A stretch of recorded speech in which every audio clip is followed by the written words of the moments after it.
This is Vince Miller. Thanks so much for joining me for this devotional. We are just in our journey leading up to Christmas here, and then after Christmas, we're going to jump into the book of Proverbs, so I hope you'll do that with me. Grab your Proverbs 27:17 hat like I'm wearing here from our website, and you'll be ready to go. I think you're going to love the book, though. It's full of wisdom that'll help you to grow as a man, as a husband, and as a father and a leader. But today we're going to jump into the book of Luke. Again, Luke chapter 1, I'm going to read verses 26 through 29. It reads like so. In the 6th month, the angel Gabriel was sent from God to a city of Galilee named Nazareth, to a virgin betrothed to a man whose name was Joseph of the house of David. And the virgin's name was Mary. He came to her and he said, "Greetings, O favored one, the Lord is with you." But she was greatly troubled at the saying and tried to discern what sort of greeting this might be. So now, 6 months after Elizabeth has conceived, Gabriel makes another visit. This time he visits Mary. And here are some facts to note about this young woman. First off, she was poor.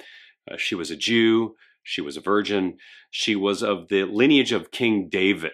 And she was engaged to a boy named Joseph, and she lived in this small town named Nazareth.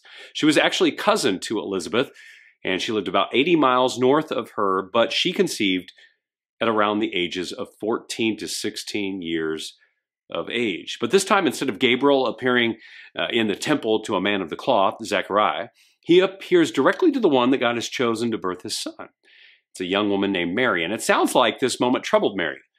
But it doesn't seem to be the appearance of Gabriel that actually troubles her, but more his greeting to her. Gabriel calls Mary the favored one.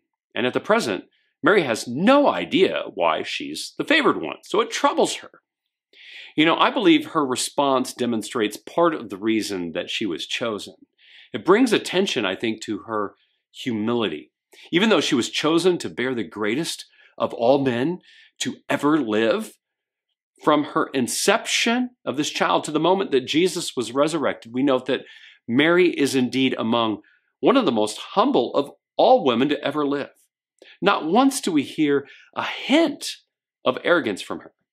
Now, I believe this infers a remarkable truth about each of us, that God has purposefully designed each of us for a unique task based upon our God-given design. For Mary, it was her humility, among many other things, of course. For King David, it was his heart, not his appearance. For the Apostle Paul, it was his endurance in the face of suffering. For Abraham, it was his faith that would birth a nation. And for you, what is it? What is that one God-given trait that God designed within you to be used for his purpose that draws attention to his glory? Is it maybe your generosity or your integrity or your loyalty or discipline or love or self-control or maybe something else that I haven't mentioned? And don't say nothing, because God didn't make you without intent and purpose. Today, I would encourage you to name that one trait that God gave you, which provides you with unique strength and purpose in God's world. And reflect on how he has used this trait to bring favor through you to others. And then celebrate, not you, but him and his work through you. I love you guys. Merry Christmas. I'll see you right back here again tomorrow.